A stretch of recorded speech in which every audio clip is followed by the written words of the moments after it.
하나님께서 우리를 부르십니다. 이제 다 같이 자리에서 일어나셔서 마음과 뜻과 정성을 모아 살아계신 주님께 나아가겠습니다. 그들이 이같이 말하는 것은 자기들이 본향 찾는 자임을 나타냄이라. 그들이 나온 바 본향을 생각하였더라면 돌아갈 기회가 있었으려니와 그들이 이제는 더 나은 본향을 사모하니 곧 하늘에 있는 것이라. 하나님은 영이시니 예배하는 자가 영과 진리로 예배할지니라. 아멘. 예배하게 하시니 감사합니다. 마음의 눈을 열고 영신 주님을 찬양하며 경배하며 우리 예배를 기뻐받아 주시옵소서. 돌아가는 시간을 잊지 않게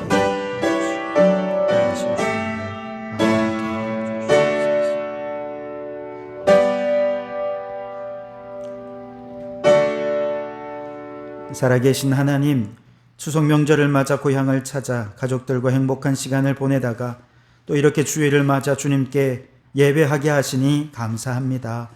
오늘 우리 예배 가운데 임재하셔서 세상의 탐욕을 버리고 이제 본향 찾는 자로 변화되는 시간이 되게 해 주시옵소서.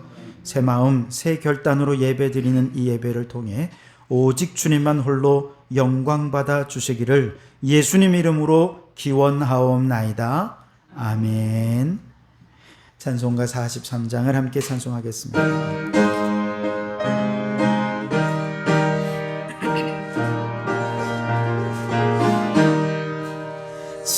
즐겁게 안식할 반갑고 좋은 날 내 마음을 편케 하니 즐겁고 기쁜 날 이 날에 천하 만민 다 보좌 앞에서 참되신 삼위일체 나 찬송 부르네.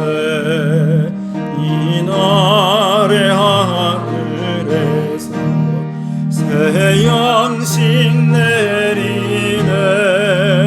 성회로 모이라고 종소리 울리네. 복음의 밝은 빛은 온 세상 비치며 또 영생 물이 흘러 시원케 하시네. 이 주일 지키는 새 은혜 입어서 영원히 쉬는 곳에 다 올라갑시다.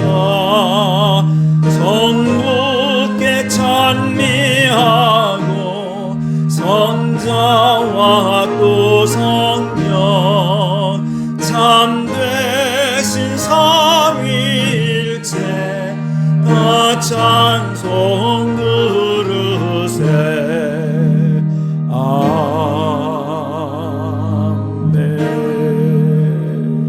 아멘. 성시교독은 교독문 95번입니다. 교독문 95번을 함께 교독하겠습니다. 내가 사람의 방언과 천사의 말을 할지라도 사람이 없으면 소리나는 유리와 울리는 꽹과리가 되고 내가 예언하는 능력이 있어 모든 비밀과 모든 지식을 알고 또 산을 옮길 만한 모든 믿음이 있을지라도 사람이 없으면 내가 아무것도 아니요 내가 내게 있는 모든 것으로 구제하고 또 내 몸을 불사르게 내줄지라도 사랑이 없으면 내게 아무 유익이 없느니라. 사랑은 오래 참고 사랑은 온유하며 시기하지 아니하며 사랑은 자랑하지 아니하며 교만하지 아니하며 무례히 행하지 아니하며 자기의 유익을 구하지 아니하며 성내지 아니하며 악한 것을 생각하지 아니하며 불의를 진리와 함께 기뻐하고 모든 것을 참으며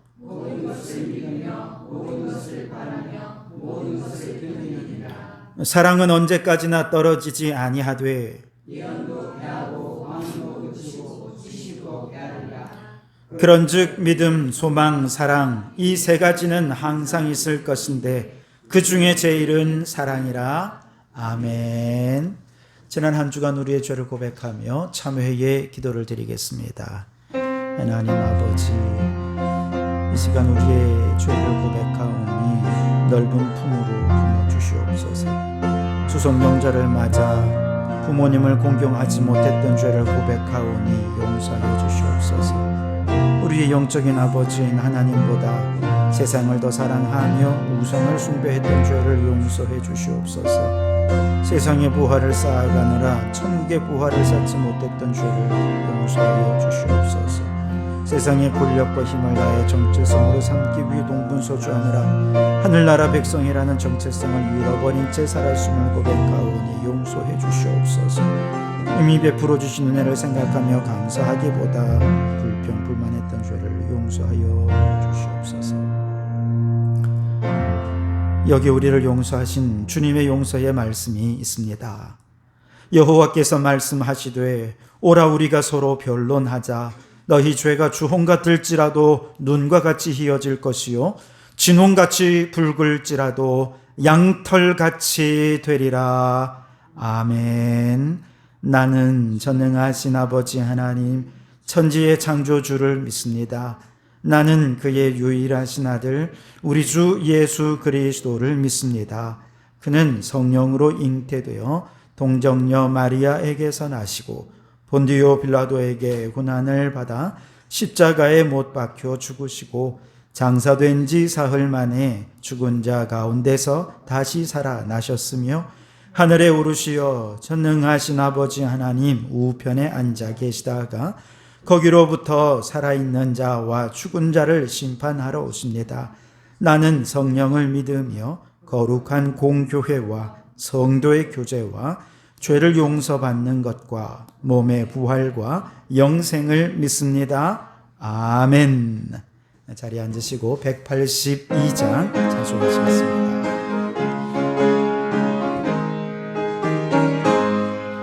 강물같이 흐르는 기쁨 성령만 임함이라. 정결한 마음 영원하도록 주의 거처 되겠네. 주님 주시는 참된 평화가 내 맘속에 넘치네. 주의 말씀에 거센 풍랑도 잠잠하게 되도다. 나의 생명 소생케 됨은 성령이 마심이라. 모든 의심 슬픔 사라져 주의 평강 넘치네. 주님 주시는 참된 평화가 내 맘속에 넘치네. 주의 말씀에 거센 풍랑도 잠잠하. 우리 4절입니다.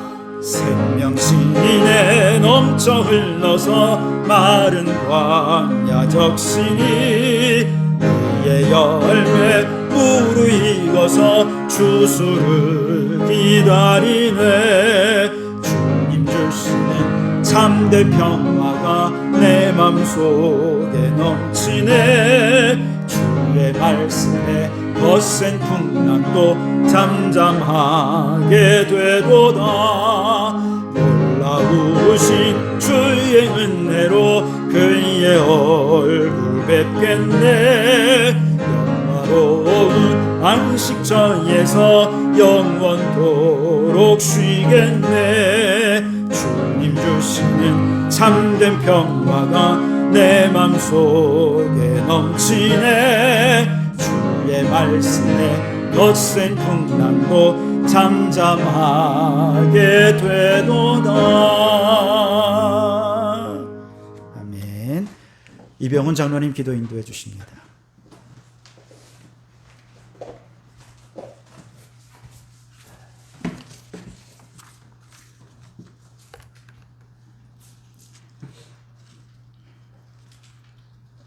언제나 변함없는 사랑을 베푸시는 하나님 아버지, 10월 첫 주일을 맞이하여 우리에게 아름다운 가을 하늘과 수확의 기쁨을 허락하신 주님의 은혜와 사랑에 진실로 감사함을 드립니다.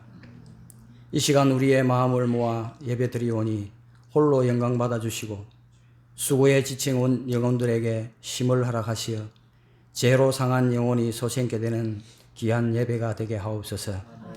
예배를 사모하며 드리는 복된 시간에 주님의 권능과 사랑을 깨닫게 하시고 마음과 정성이 담긴 진실한 예배가 되게 하옵소서. 주님을 본받아 세상에 빛된 삶을 살아가기를 원합니다. 주님의 은혜로 날마다 거룩함을 잊고 하나님의 형상을 드러내는 성결한 삶을 살게 하여 주시옵소서. 오늘도 갈급한 심령으로 주님 전에 나온 지체들을 기억하여 주셔서 드리는 기도에 응답하여 주시고 삶의 열매를 맺는 축복으로 함께하여 주시옵소서. 은혜가 풍성하신 주님, 주님의 크신 사랑에도 불구하고 오늘도 부끄러운 모습으로 주님 앞에 나왔습니다. 무지하고나 약한 저희가 주님의 말씀을 의지하지 않고 여전히 부패한 욕심과 자기 고집에 사로잡혀 있음을 고백하오니 이 시간 불쌍히 여기시고 우리의 죄를 용서하여 주시옵소서. 지쳐 넘어지기 쉽고 쓰러지기 쉬운 때인 만큼 어떠한 시련과 고통이 와도 이겨낼 수 있도록 십자가의 보혈로 함께하여 주시옵소서. 풍성한 계시를 맺는 이 계절에 삶의 열매도 허락하시어 주님의 자녀답게 성숙한 신앙인이 되어 믿는 자의 사명을 잘 감당하게 하옵소서. 거룩하신 하나님 아버지, 감사하기는 이곳 팔룡동에 우리 성도교회를 세우시고 지금까지 지켜주신 에베네셀의 하나님 감사합니다. 이 시대에 우리 교회를 향한 주님의 요청이 무엇인지를 분별하게 하시어 주님의 형상을 더욱 분명하게 드러낼 수 있는 교회가 되게 하여 주시옵소서. 세상과 구별되어 주님의 백성이 된 저희들도 이제는 십자가를 든든히 붙잡고 세상으로 힘있게 나가는 저희들 다 되게 하여 주시옵소서. 주님께서 명령하신 영혼구원의 사명, 땅 끝까지 이르러 정인되는 사명을 잘 감당하는 우리 성도교회가 되게 하여 주시옵소서. 또한 우리 성도교회가 큰 부흥을 꿈꾸며 기도하고 있사오니 먼저 우리 교회 속에 속해 있는 주님의 사람들을 기억하여 주시고 믿음의 믿음을 더하시사 진정한 복음의 사람, 진정한 예배자가 되도록 은혜 베풀어 주시옵소서. 그래서 우리 교회가 날마다 믿는 자의 수가 많아지게 하시고 우리 교회의 문턱을 넘나드는 자마다 하나님의 풍성한 은혜를 누리며 사는 축복을 허락하여 주시옵소서. 오늘도 단위 위에 세워주신 목사님을 성령의 권능으로 붙들어 주시고 예수 그리스도의 복음의 통로가 되게 하여 주시옵소서. 선포되는 말씀을 통하여 우리의 심령에 오직 예수의 흔적만 남게 하시고 주님의 은혜를 사모하는 저희 모두가 주님의 임재하심을 체험하는 놀라운 시간 되게 하여 주시옵소서. 또한 증거되는 말씀을 묵상할 때마다 영감을 허락하여 주시고 진리를 온전히 깨닫게 하여 주셔서 하나님의 의를 위하여 헌신하는 자들로 세워지게 하여 주시옵소서. 하나님 아버지, 지금도 교회를 위해 이름도 빛도 없이 헌신하는 믿음의 사람들을 기억하시고 그들의 헌신을 저 하늘의 해와 같이 빛나는 헌신이 되게 하여 주시고 마지막 때에 우리 주님 이 땅에 오시는 그날 주님 앞에 섰을 때 잘했다, 수고 많았다, 칭찬과 위로를 받는 자들 다 되게 하여 주시옵소서. 이 시간 예배를 돕는 손길들의 수고를 기억하시고 복의 복을 내려 주시기를 간절히 바라고 원하옵나이다. 이 시간 우리가 드리는 예배를 하나님 아버지 기쁘시게 받아 주실 줄로 믿고 감사하며 이제 다 아뢰지 못한 기도를 주님께서 가르쳐 주신 기도로 기도하오니 하늘에 계신 우리 아버지의 이름을 거룩하게 하시며 아버지의 나라가 오게 하시며 아버지의 뜻이 하늘에서와 같이 땅에서도 이루어지게 하소서. 오늘 우리에게 일용할 양식을 주시고 우리가 우리에게 잘못한 사람을 용서하여 준 것 같이 우리 죄를 용서하여 주시고 우리를 시험에 빠지지 않게 하시고 악에서 구하소서. 나라와 권능과 영원히 아버지의 것입니다. 아멘.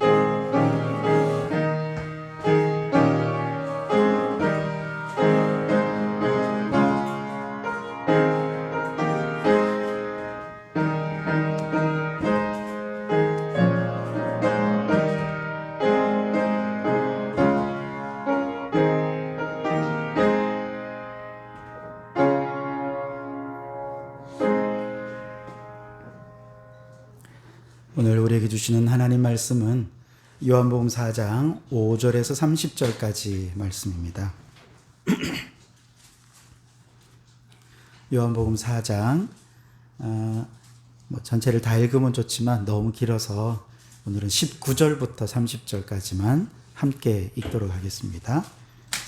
요한복음 4장 19절에서 30절까지 저와 교독으로 나누어 읽도록 하겠습니다. 제가 먼저 읽겠습니다. 여자가 이르되 주여 내가 보니 선지자로 소이다.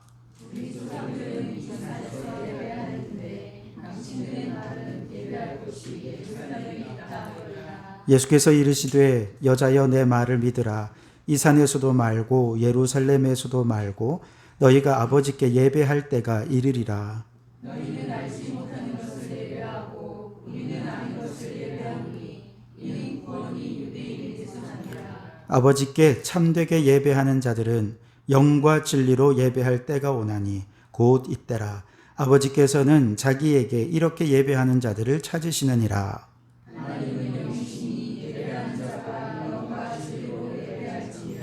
여자가 이르되 메시아 곧 그리스도라 하는 이가 오실 줄을 내가 아노니 그가 오시면 모든 것을 우리에게 알려주시리이다. 이때에 제자들이 돌아와서 예수께서 여자와 말씀하시는 것을 이상히 여겼으나 무엇을 구하시나이까 어찌하여 그와 말씀하시나이까 묻는 자가 없더라.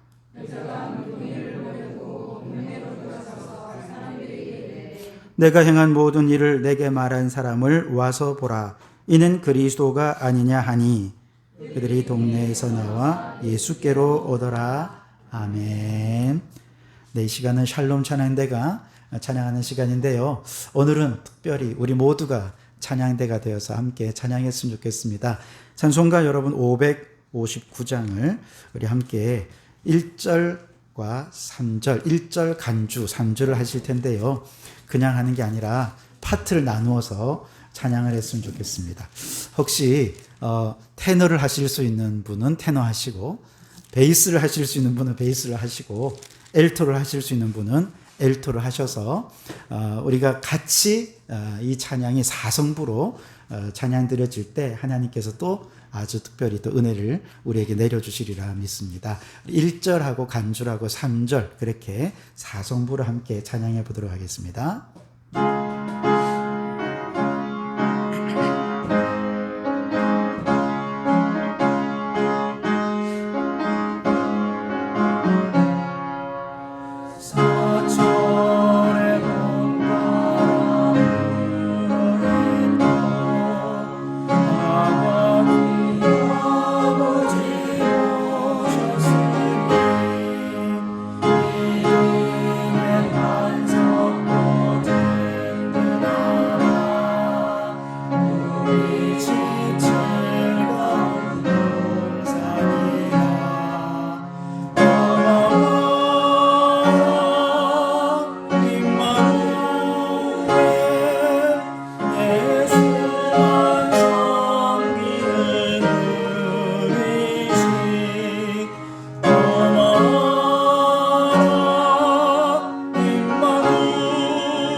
아멘. 하나님께서 우리의 찬양을 기뻐 받아주신 줄 믿습니다.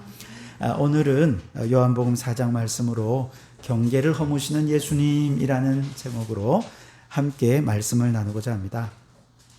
미국의 신약학 교수이신 제이미 클락 솔주라고 하는 교수님이 어느 날 잘 모르는 자매의 결혼식을 주례하게 되는 일이 있었습니다. 왜냐하면 원래는 다른 분이 주례를 하게 되어 있고 예배 전체를 인도하게 되어 있었는데 사정이 생겨서 결혼식을 바로 앞두고 아주 임박해서 이걸 부탁을 하는 것입니다. 그래서 급하게 이제 이 결혼을 맡게 된 거죠. 그날 이제 목사님의 결혼식 설교 본문은 요한일서 4장 16절에서 19절 말씀이었어요. 그 내용은 우리가 너무 잘 아는 사랑에 관한 말씀입니다. 하나님은 사랑이시라. 사랑 안에 거하는 자는 하나님 안에 거하고 하나님도 그 안에 거하느니라. 사랑은 두려움을 내쫓는다. 이런 말씀이에요. 결혼식을 위해 가장 잘 어울리는 사랑의 메시지를 정했습니다. 목사님은 이제 이미 본문의 낭독을 맡은 사람에게 본문을 주고 읽어오게 한 후에 이제 당일날 아침에 만났어요. 시간이 임박해서 급히 이제 리허설을 하느라고 이제 순서가 이렇게 있다는 것만 확인을 하고, 특별히 이제 낭독자가 본문을 따로 프린트 해가지고 여기 준비해 왔습니다 하는 거를 보고는 이제 예식에 들어간 거죠. 그래서 이제 순서가 진행이 되었고 드디어 이제 설교 본문을 낭독할 시간이 되었는데요. 담당자가 나와서 자신있게 프린터를 딱 펼치고서 이야기합니다. 오늘 신랑과 신부에게 주시는 말씀은 요한복음 4장 16절로 19절 말씀입니다. 라고 얘기하는 순간 목사님이 당황을 합니다. 왜냐하면 원래는 요한 1서 말씀인데 요한복음 말씀을 프린트해 온 거예요. 그리고 거침없이 제재할 틈도 없이 거침없이 요한복음의 말씀을 읽는데요. 그 내용은 이렇습니다. 이르시되 가서 내 남편을 불러오라. 여자가 대답하여 이르되 나는 남편이 없나이다. 예수께서 이르시되 내가 남편이 없다 하는 말이 옳도다. 너에게 남편 5이 있었고 지금 있는 자도 내 남편이 아니니 내 말이 참되도다. 결혼식이 어떻게 진행이 되었을지 상상만 해도 좀 끔찍합니다. 이 끔찍한 경험을 안겨준 요한복음의 오늘의 본문의 말씀은 어떤 말씀인지 이 내용과 전혀 상관없는 말씀인데요. 오늘 이 말씀을 함께 살펴보면서 은혜를 나누고자 합니다. 자, 오늘 이 사건의 배경은 예수님께서 예루살렘에서 갈릴리로 가시던 중에 사마리아의 수가성이라고 하는 이 한 동네의 성읍에 들어가서 한 우물가에서 일어난 일입니다. 예수님은 여정에 피곤하셔서 사마리아의 이 수가성 우물 곁에 앉아 계셨고 제자들은 음식을 구하기 위해 다 뿔뿔이 흩어져 있는 상황이었습니다. 시간은 이제 유대의 시간으로는 6시이지만 오늘 우리의 시간으로는 정오 낮 12시쯤이 되는 시간입니다. 우물에서 예수님께서 한 사마리아 여인을 만나서 물을 달라 요청하면서 경계를 허무시는 하나님 나라 이야기는 이제 시작이 됩니다. 바로 이 사건을 이해하는 실마리는 바로 이 우물이라고 하는 것에 있는데요. 왜냐하면 성경에서 우물 그러면 주로 결혼을 위해 아내를 찾는 장소로 등장하기 때문에 그렇습니다. 아브라함이 아들 이삭을 위해 아내를 찾기 위해 어디에 머물렀습니까? 메소포타미아 나홀성에 있는 우물에서 리브가를 찾아서 데리고 오지 않습니까? 야곱은 어디서 아내를 만났습니까? 역시 하란의 한 우물에서 아내를 만났습니다. 모세도 역시 아내 십보라를 미디안의 한 우물가에서 만나게 되죠. 이처럼 이 우물이라고 하는 것은 성경 속에서 주로 아내를 찾는 곳이다. 이렇게 이해될 수 있겠습니다. 오늘 사마리아 수가성의 야곱의 우물가에서 예수님은 단지 그저 휴식을 취하기 위해 우연히 이 우물가에 앉아 계신 게 아니었다는 얘기입니다. 예수님께서는 지금 직접 본인의 신랑이 되셔서 신부가 될 새 이스라엘, 구원받기로 작정된 영혼을 찾기 위해 이곳에 오셨다는 얘기입니다. 예수님께서 그래서 한 여인을 만났을 때에 그녀에게 물을 좀 달라라고 말씀하신 것은 그냥 물을 달라는 얘기가 아니라 그녀를 그리스도의 새로운 신부로 천국의 혼인잔치로 초대하는 초대장을 보내신 것이다 라고 얘기할 수 있을 것입니다. 그런데 그녀는 예수님의 이 요청을 거절하지요. 9절 말씀을 보시면 사마리아 여자가 이르되 당신은 유대인으로서 어찌하여 사마리아 여자인 나에게 물을 달라 하나이까 하니 이는 유대인이 사마리아인과 상종하지 아니함이로라 그랬습니다. 이 여인이 예수님을 거절한 이유는 두 가지 때문인데요. 하나는 그녀가 사마리아인이었기 때문이고 둘째는 그녀가 여자였기 때문이었다는 것입니다. 아시다시피 유대인과 사마리아인 사이에는 오랜 세월 원수지간으로 지내지 않았습니까? 유대인과 사마리아 사람들 사이에 분열과 갈등의 아주 오랜 역사 속에서 정말 치유하기 힘든 감정의 깊은 골이 생겨서 서로를 원수처럼 지내고 있었던 상황이었습니다. 그런데 예수님께서는 이 유대인과 사마리아인의 경계를 허물어뜨리시고 의도적으로 사마리아에 찾아오셔서 그것도 여인에게 물을 좀 달라라고 말씀을 하신 것입니다. 그러면서 예수님께서는 사마리아와 유대인 간의 경계를 허물어뜨리셨고 남자와 여자의 경계를 허물어뜨리신 것이죠. 무엇을 말하는 것입니까? 구원받기로 작정된 자, 새 이스라엘을 찾기 위해서는 경계를 허무는 과정이 반드시 필요하다는 것을 말씀해 주시는 것입니다. 예수님께서는 아무도 찾지 않는 사마리아를 찾아가 주셨습니다. 누구도 말 걸지 않는 사마리아 여인에게 말 걸어 주시면서 경계를 허물고서야 비로소 영혼 구원을 첫 발을 뗄 수 있었던 것이죠.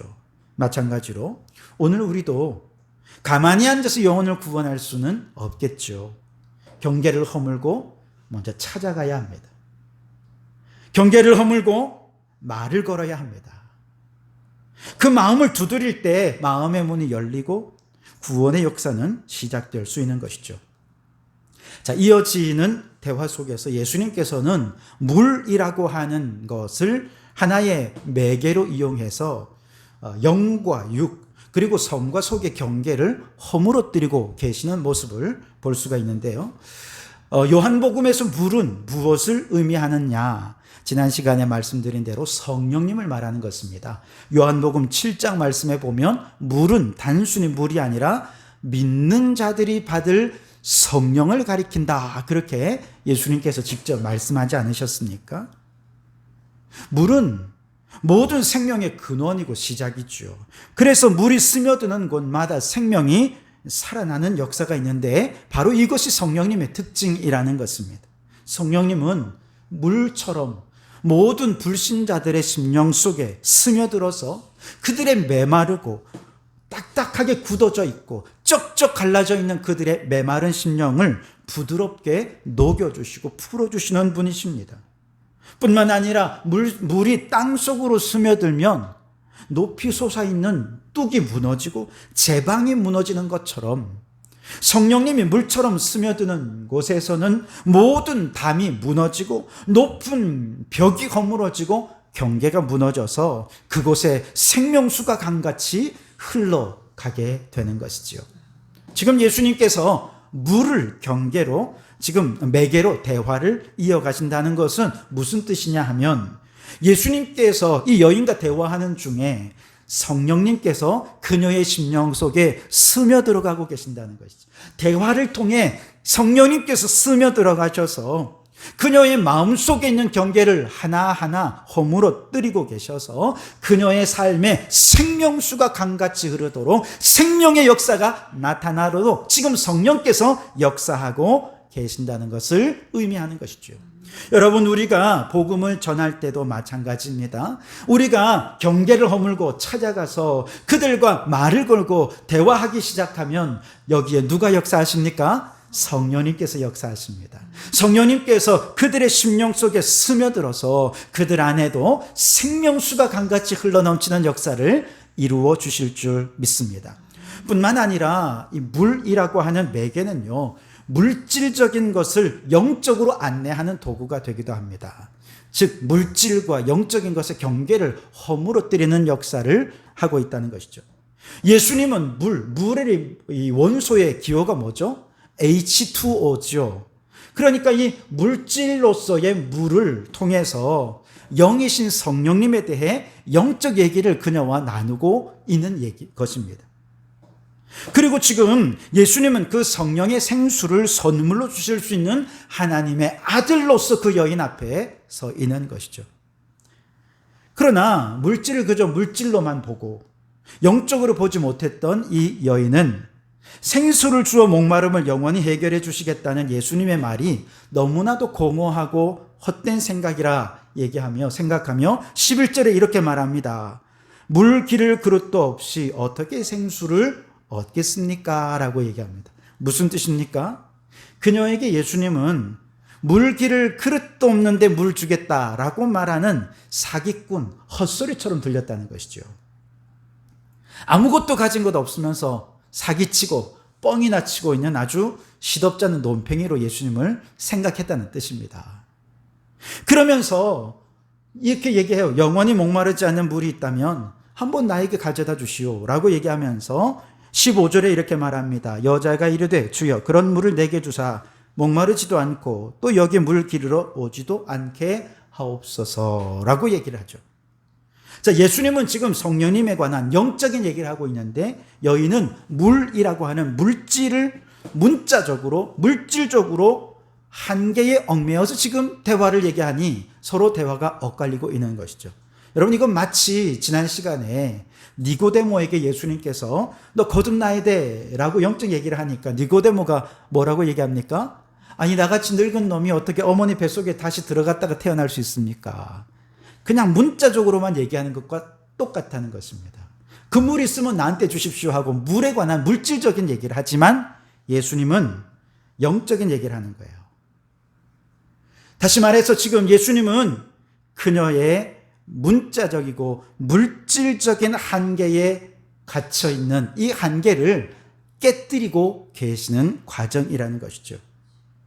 우리가 복음을 전하는 대상들도 마찬가지입니다. 세상 사람들은 온통 어디에 관심이 있습니까? 세상에 관심이 있어요.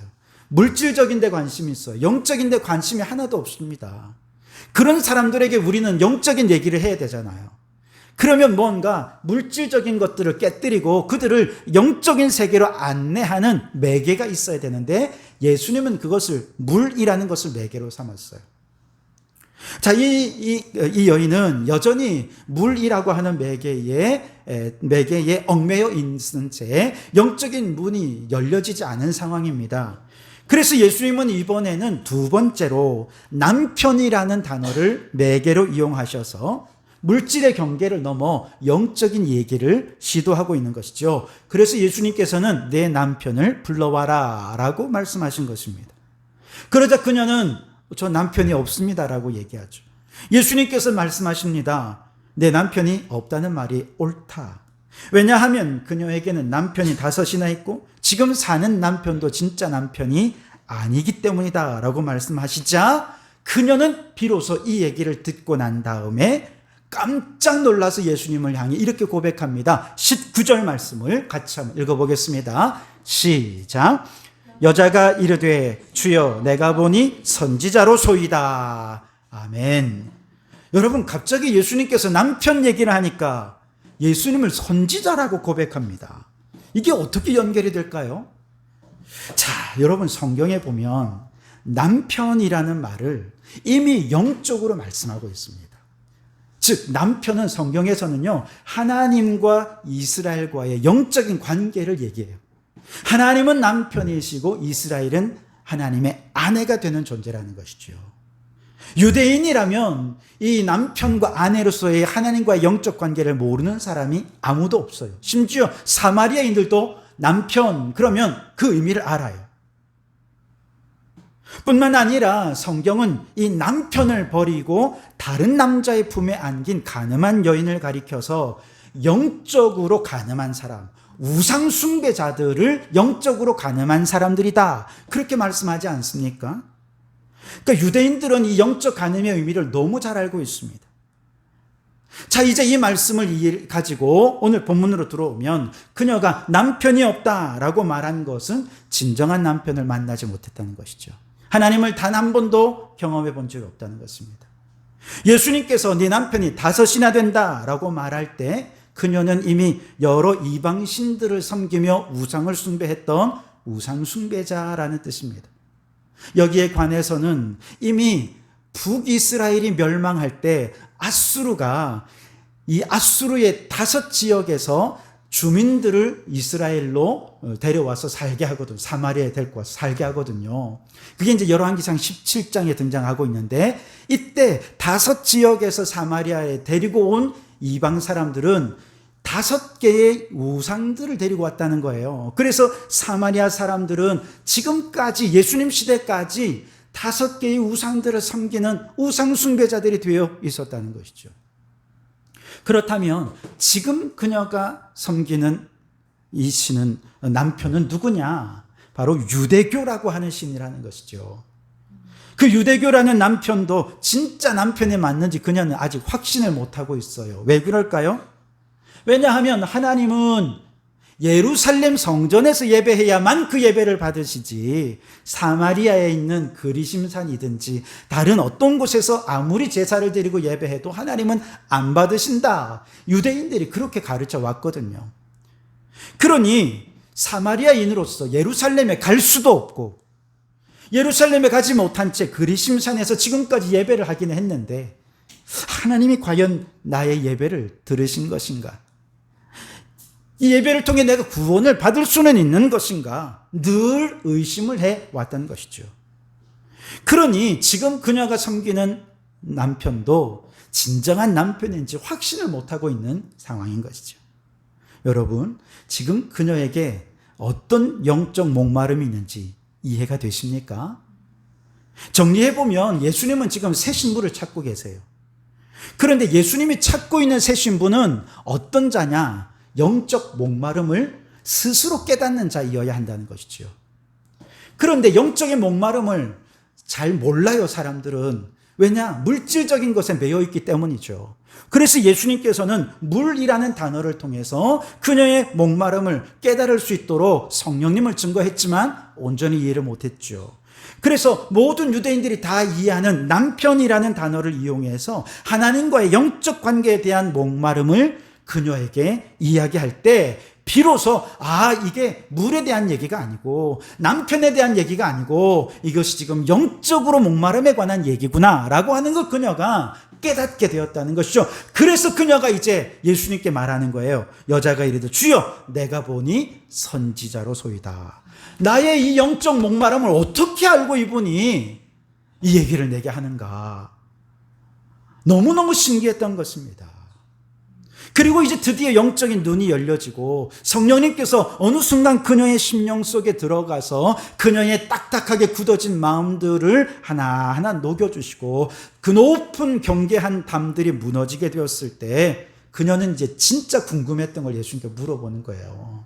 20절 말씀에 보면 우리 조상들은 이 산에서 예배하였는데 당신들의 말은 예배할 곳이 예루살렘에 있다 하더이다. 그녀의 진짜 목마름은 어디 있어요? 예배에 대한 목마름이죠. 예배에 대한 목마름은 사실은 더 근본적으로는 구원에 대한 목마름입니다. 사마리아에서는 아무리 예배를 드려도 하나님께서 그 예배를 받으시지 않는다니 나 이대로 지옥 가는 거 아닐까? 너무너무 걱정이 되었던 것이죠. 이것이 그녀의 가장 큰 목마름이었다는 것을 드디어 발견하게 된 것입니다. 그래서 예수님께 물어보자 예수님께서 이 영적 목마름을 단번에 해결해 주시는 한마디를 하시는데 하나님은 영이시다 라고 하는 말씀을 하는 겁니다. 24절 말씀을 같이 한번 읽어볼까요? 시작.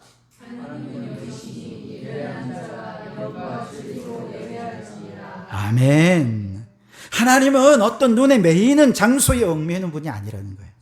어디서든 누구든지 그가 영과 진리로 예배하기만 하면 그 모든 시간, 모든 장소, 모든 사람에게 임재하셔서 그 예배를 받으시는 영이신 하나님이시다 라고 말씀하는 것이죠.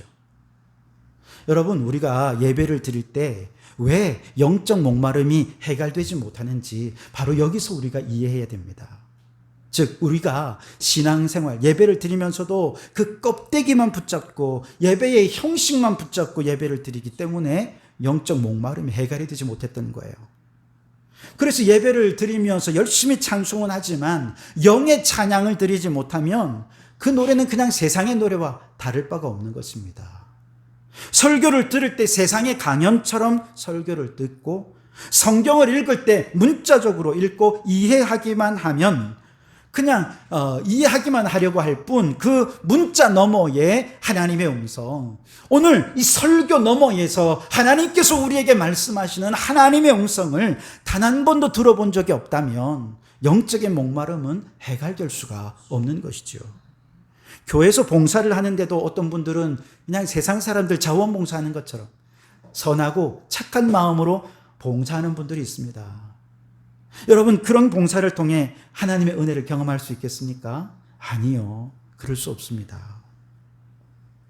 만일 우리가 이 신앙의 껍데기, 물질적인 것, 문자적인 것, 외형적이고 형식적인 것들을 붙잡고 신앙생활을 한다면 우리도 수가성의 여인처럼 예배를 드리지만 구원의 확신이 없습니다. 하나님이 우리의 예배를 받으신다는 확신이 없이 예배를 드리기에 아무리 예배를 드려도 영적 목마름을 느낄 수밖에 없는 것이죠. 그러나 오늘 예수님께서 그녀를 찾아온 목적이 있습니다. 바로 신앙의 껍데기를 깨뜨려 버리시기 위해서입니다. 문자와 형식의 경계와 한계를 무너뜨리시기 위해 예수님께서 직접 그녀를 찾아오신 것입니다. 그리고 영적으로 목말라 하는 우리들을 향해 영이신 하나님을 선포하는 것입니다. 하나님은 영이시니 영과 진리로 예배하는 자는 하나님을 만날 것이다. 영의 목마름을 해결하게 될 것이다 라고 말씀하시는 것이죠. 여러분, 영이신 하나님 앞에 우리가 진정으로 영으로 예배할 수 있다면 우리는 살아계신 주님을 만나고 예배 가운데 성령의 생수를 벌컥벌컥 들이마시는 기쁨으로 충만해지게 될 줄 믿습니다. 여러분, 누가 이 예배 형식의 껍데기를 무너뜨리실까요? 누가 문자와 이 물질의 한계를 뛰어넘어 영이신 하나님과 만나게 해주십니까? 바로 예수 그리스도이신 줄 믿습니다. 예수님의 십자가 권세가 이 모든 것들을 깨뜨리고 살아계신 하나님께로 우리를 이끌어 주시는 줄 믿습니다. 주님의 보혈을 의지하여 누구든지 그 보혈의 능력으로 하나님 앞에 나아가기만 하면 우리는 오늘 이 예배를 통해 영이신 하나님과 만나고 영이신 하나님과 영적으로 소통하며 주님의 음성을 듣고 우리의 영적인 목마름을 해결하고 생수가 강같이 흘러나오는 놀라운 축복을 경험하게 될 줄 믿습니다. 그러니 여러분, 오늘 이 시간 예수님의 십자가를 의지하십시오. 그 보혈의 능력을 의지하십시오. 이제 영과 진리로 예배하는 진정한 예배자가 되실 수 있기를 바랍니다. 영으로 우리가 영으로 예배한다면 여러분, 이 시간 예배당에서 우리가 교회 나와서 정수기에서 물만 받아 마셔도 성령의 은혜가 가득할 줄 믿습니다. 우리의 찬양이 화려하지 않아도, 예배하는 인원이 많지 않다 하더라도, 우리 예배당이 크고 멋지고 화려하지 않다 하더라도 바로 지금 이곳에 임재하신 영이신 하나님을 만나고 교제하는 기쁨을 누릴 수 있게 될 줄 믿습니다. 물질의 한계를 깨뜨리시고 눈에 보이는 모든 피조물 속에 성령으로 스며드신 성령님께서 그 성령의 신성과 능력을 볼 수 있는 눈을 열어주신다면 우리는 오늘 우리와 함께 예배하는 모든 성도들 그 속에 있는 하나님의 놀라운 신성을 깨닫고 서로를 축복하고 격려하는 공동체가 될 줄 믿습니다. 이처럼 우리가 먼저 예배 가운데 영이신 하나님을 만나고 영적인 예배에 감격과 감사를 누린다면 이제 우리도 예수님처럼 경계를 허무는 전도자로 헌신해야 할 줄 믿습니다. 수가성 여인이 영안이 열려지고 예배 문제가 해결이 되자 어떻게 했느냐? 28절에서 30절까지의 말씀을 같이 한번 읽어보겠습니다. 시작. 여자가 물동이를 버려두고 동네로 들어가서 사람들에게 이르되 내가 행한 모든 일을 내게 말한 사람을 와서 보라. 이는 그리스도가 아니냐 하니 그들이 동네에서 나와 예수께로 오더라. 아멘. 여러분, 영혼을 구원하는 원동력은 바로 경계를 허무시는 예수님이신 줄 믿습니다. 예수님의 이름으로 신자와 불신자의 경계를 허물고 이웃들에게 나아가실 수 있길 바랍니다. 물질 세계만 바라보는 그들의 시각을 영적인 것으로 돌려놓을 수 있는 그 한 단어가 무엇인지를 우리는 그들에게 나아가기 위해 함께 뜨겁게 기도하며 찾아야 할 줄 믿습니다. 예수님은 물과 남편이라는 것을 도구로 사용하셔서 그들을, 이 수가성 여인을 영적으로 안내하지 않았습니까? 그렇다면 오늘날 우리가 만나는 그들에게 어떻게 그들을 영적 세계로 안내할 것인지 그 한 단어가 무엇인지를 우리는 찾아야 돼요. 기도해야 됩니다. 예를 들어 우리 젊은 청년들은요, 컴퓨터라든지 영상은 하나님의 영적 세계로 이끄는 매우 중요한 메타포가 될 수 있습니다. 왜냐하면 컴퓨터는 그냥 물질이지만 그 컴퓨터를 통해 우리의 아이들은 거의 가상의 세계에서 게임을 하기도 하고 친구들을 만나기도 하고 가상의 세계를 통해서 소통을 하게 되지 않습니까? 마찬가지로 물질의 세계 너머에서 영이신 하나님을 그렇게 컴퓨터를 매개로 해서 가상의 세계를 통해서 영이신 하나님에 대해 들려줄 수 있을 것입니다. 혹시 함께 만나 식사를 하고 있습니까? 그렇다면 음식을 매개로 해서 우리는 얼마든지 그들을 영의 세계로 초대할 수 있습니다. 왜냐? 음식은 아무리 먹어도 또다시 배가 고프지만 영원히 배부르게 하실 주님의 말씀이 우리에게 있기 때문에 그렇습니다. 사람이 떡으로만 사는 것이 아니라 하나님의 입에서 나오는 말씀으로 사는 존재임을 함께 식사를 하며 우리는 전할 수 있을 것입니다. 여러분, 우리가 지방에 살고 있지 않습니까? 지방에 사는 사람들은 서울에 올라가면 뭔가 채워질 것이라 생각합니다. 그러나 서울에서 사는 사람들은 끊임없이 갈급하고 배고프고 모자란 삶을 살고 있습니다. 그들도 여전히 허기진 삶, 공허한 삶을 살고 있더라는 것이죠. 뿐만 아니라 배움이 약한 사람들은요, 더 많이 배우면 뭔가가 채워질 것이라 생각하지만 똑똑하고 잘난 사람들은 오히려 그래서 더 공허해지는 것입니다. 그래서 때로는 지식을 통해서 혹은 우리가 지방에 산다는 그 자체만으로도 얼마든지 그것을 이용해서 오직 우리의 영혼을 채우실 수 있는 우리의 예수 그리스도에 대해서 증거하고 선포할 수 있게 되는 것이죠. 만일 우리가 예수님처럼 경계를 허물고 대화를 시도한다면 영이신 하나님께서 대화 가운데 상대방의 심령 속으로 스며들어 가셔서 그들의 굳은 마음을 부드럽게 녹여주시고 높은 마음의 벽을 허물어 주셔서 예수님을 나의 그리스도라고 그들로 하여금 예수님을 나의 하나님이라 고백하게 되는 역사로 이끌어 주실 줄 믿습니다. 여러분, 예수님께서는 평소에 찾지 않는, 다른 사람들이 찾지 않는 사마리아 성을 직접 찾아가셨습니다. 평소에 말도 나누지 않던 사마리아 여인에게 예수님은 직접 말을 걸어주셨습니다. 누구도 관심을 갖고 있지 않던 그들의 목마름을 이해하시고 영생하도록 솟아나는 성령의 샘물이 강같이 흐르는 하나님의 나라를 증거하셨습니다. 마찬가지로 오늘 예수님의 제자된 우리도 경계를 허무는 말과 행동을 통해서 예수의 복음을 전하고 영이신 하나님을 증거함으로 구원받는 자의 수가 날마다 더해질 수 있게 되기를 주님의 이름으로 축원합니다. 그렇게 물이 바다를 덮음 같은 놀라운 부흥의 역사가 오늘 경계를 허무는 예수님과 더불어 경계를 허무는 삶을 살아가는 제자된 삶을 살아가는 성도들을 통해 나타날 수 있기를 주님의 이름으로 축원합니다. 기도하시겠습니다. 주님, 예수님은 새 이스라엘, 즉 구원받은 성도들을 찾기 위해 경계를 허무시고 사마리아 여인에게로 들어가 그녀를 전도자로 변화시켜 주셨던 것처럼 우리도 예수님처럼 경계를 허물고 불신자들에게 나아가 제자 삼는 복음의 일꾼 되게 해 주시옵소서. 복음 들고 나아가는 곳마다 영이신 하나님 그들의 심령에 스며 들어가 주셔서 그들의 영의 눈을 열어주시고 예수님을 영접하게 하셔서 물이 바다를 덮음같이 여호와의 영광이 온 땅에 가득하게 되는 부흥을 경험하는 저희들이 되게 해 주시옵소서.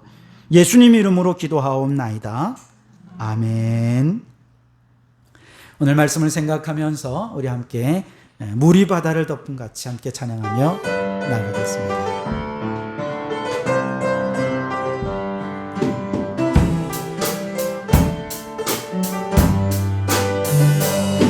세상 모든 민족이 구원을 얻기까지 쉬지 않으시는 하나님, 주의 심장 가지고 우리 이제 일어나 주 따르게 하소서.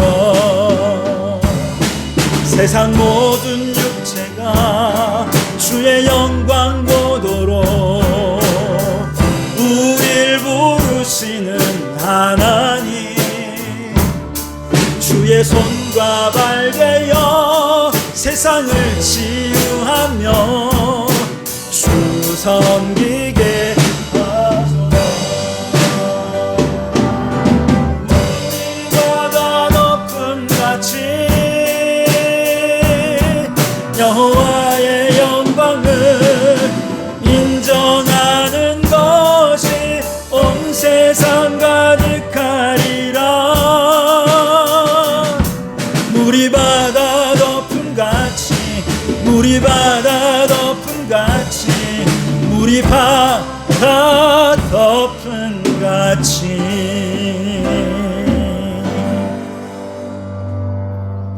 상한 갈대를 꺾지 아니하시며 꺼져가는 등불을 끄지 아니하시는 살아계신 하나님, 바람 앞의 등불처럼 하루하루가 힘겹고 절망적인 세상살이 가운데 저희들을 지켜 주시는 애를 참으로 감사합니다. 우리가 이 거친 하루하루를 버틸 수 있는 힘은 오직 예수 그리스도밖에 없는 줄 믿습니다.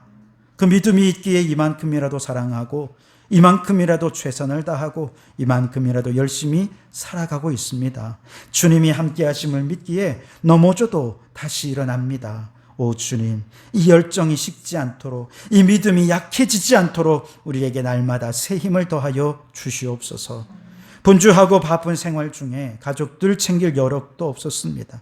그동안 부모님께 불효했었고 자녀들의 마음에 상처를 주었으며 배우자를 위해 사랑으로 섬기지 못했던 우리를 용서하여 주시옵소서.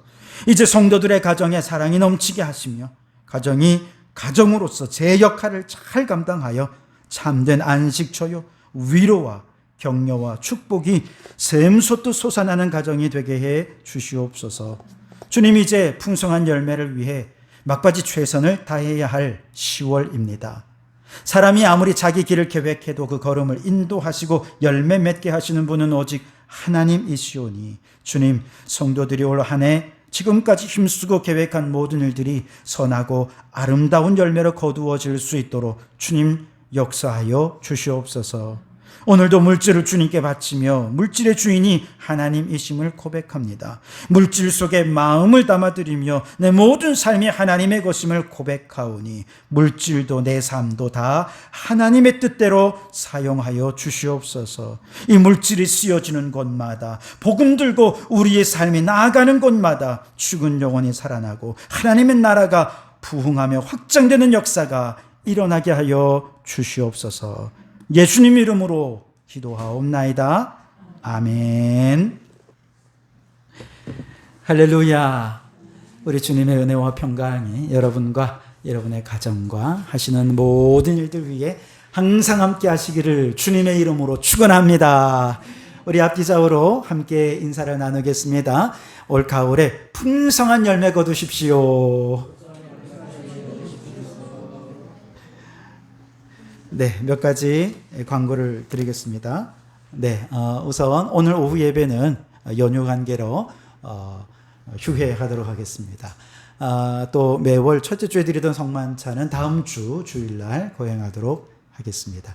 10월 15일에는 태신자 작정하는 날을 갖도록 하겠습니다. 그래서 한 사람이 세 사람씩 태신자를 작정하고 그들을 위해 기도하고 복음을 전하는 함께 이 일에 헌신해 주시기를 또 부탁을 드리겠습니다. 또한 우리 탄소 중립을 위한 생명의 길 초록 발자국 교육 프로그램이 부산 장신대와 마을 목회 연구소가 연합해서 진행이 됩니다. 우리 지역에 또 아주 훌륭하신 강사님들을 모시고 함께 주로 이제 줌 온라인으로 강의가 이루어지고 매주 목요일 저녁에 10월, 11월, 12월 초까지 11월 말까지군요. 진행이 될 예정입니다. 많이 참여하셔서 또 환경 선교사로서 잘 훈련 받으시는 계기가 될 수 있기를 바랍니다. 네, 이번 주 토요일 10월 7일에는 창원 서시찰 어울림 한마당이 마산 수출 자유지역 내의 체육관에서 진행이 됩니다. 올해 우리 교회가 한 번도 야외 예배를 드린 적이 없기 때문에 이번에 참여하셔서 함께 즐겁게 시간도 보내시고 또 경품도 있다고 합니다. 좋은 경품도 많이 타시고 또 유익한 시간을 우리가 함께 보냈으면 좋겠다 생각합니다. 많이 참여해 주시길 바라고요. 창원 지역 여전도회 연합회 원래회는 10월 23일 날 창원 화왕산 창녕 화왕산에서 있습니다. 이를 위해서도 많이 참여해 주시기를 부탁을 드리겠습니다. 네, 우리 다 같이 자리에서 일어나셔서 표회 찬송을 하시겠습니다.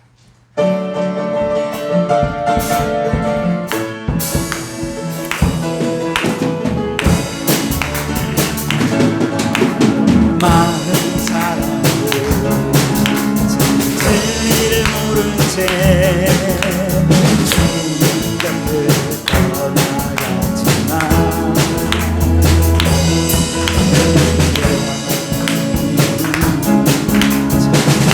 사랑이었고 재미없고 소망이었소.